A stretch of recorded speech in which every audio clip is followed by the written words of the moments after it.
How to track visibility across AI platforms. Right now, everyone's wondering how visible they are across AI platforms like ChatGPT. The problem is, most people assume that there's no way to measure it, that it's random. But what if you could actually see signs of your visibility today? So in this episode, we're going to break down how to track your visibility across AI platforms, and if there are any tools that you already have access to that you can leverage. Let's dive right in. All right, so let's do some rapid fire myth busting for 4 different myths. Myth number 1, there's no way to measure visibility inside AI platforms. It's all hidden. All right, I'm going to show you some exceptions to that so we can look it up. Myth number 2, if ChatGPT or other AI tools mention me, it must be random. Well, I can assure you it's the exact opposite of random. In fact, I know how you can position yourself to be in specific places on ChatGPT. Myth number 3, AI visibility is completely separate from YouTube or Google rankings. That's actually a myth as well. You can create one piece of content and have it show up in all 3 places. Myth number 4, traditional SEO is all I need to know. I hope that's not really a myth that anyone holds on to, because that expired back in 2015. Traditional SEO just doesn't exist anymore. There's a much better way that's much easier and is a lot more predictable. You'll actually get results from it. So now let's get into the content. One of the best places to track your AI visibility is actually within YouTube Analytics. One of the channels that I produce is for my client, Jason Schroeder. So I'm signed into his analytics and I'm in here in advanced mode looking at the traffic source report. So if you scroll down here, you'll see that YouTube tracks a lot of different traffic sources. So you'll see what traffic comes from YouTube search, suggested videos. These are all different ways you can get views differently on YouTube. But take a look at this category right here, external. We obviously see Google search. It's kind of weird that YouTube is in here somehow.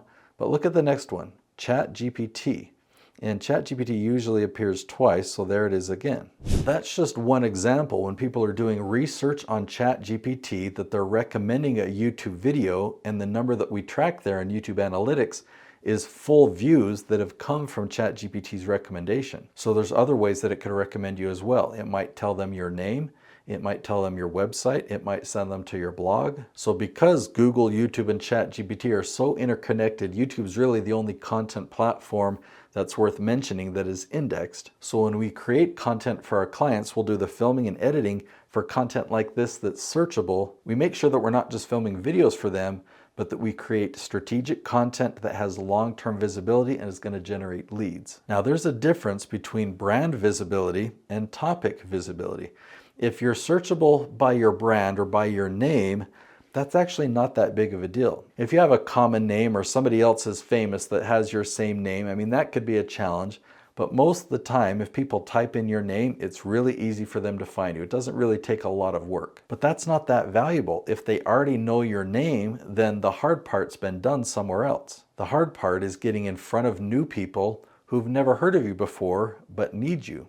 How do you get in front of those people? I mean, because you've got dream clients all around the country or maybe even all around the world that would love to work with you if they knew your expertise, if they knew what you could actually help them with. So how do you solve that? How do you have those people find you? Well, that's why we're talking about topic visibility. If they go to Google or YouTube or ChatGPT, they're going to start typing in questions about a topic. And if you've got topic visibility, you're ranking at the top, then you're the #1 authority on that subject. So how does AI pull its answers from authority content? Well, the good news is the way that Google and YouTube today has come a very long way. So instead of trying to do keywords or any of those games, if you create content that focuses on the viewer, so if a viewer is searching for something and you make something that's exactly what they're searching for, that content will rank at the top of YouTube. That content also ranks at the top of Google. So when ChatGPT gets a similar question, they're going to find the content that is exactly what people are searching for. So you can create one video for YouTube, right? It just has a few ingredients, but you create one piece of content, and that content will rank on all the major search engines. Does YouTube rankings still matter if AI is taking over search? Well, AI itself is not a content platform. It's just leveraging other content platforms. And the reason that YouTube is the strongest choice right now is because YouTube is the only content platform that is searchable by topic. So if you post something to Facebook or any other social platform, and then somebody searches on that platform by topic, they will not find your post, whether it's a video or article. They would have to know your name to be able to do that search, and then they'd have to scroll through all your posts. So if you posted something a year ago, even if they know your name, they're going to have a hard time finding it. So what you need to do to be visible on any platform is create a piece of content that people are searching for and then put it on a platform that's searchable. So the number one place to put that on is YouTube. The second place to put that on would be your own blog. The third place you could put that on, but it's a little bit more difficult, would be Reddit. So now that we've talked about how important it is to really build good authority content, now the next step is, okay, so what's the formula? How do I build that authority content? How do I build content that I know will rank at the top of YouTube and Google? So that's exactly what I cover in my next video. I teach you my LEAF strategy. So I'm going to link to that video right there. It's called the LEAF strategy, how to rank #1 on YouTube. If you master the LEAF strategy, you'll be able to rank at the top of these AI tools. I'll see you there.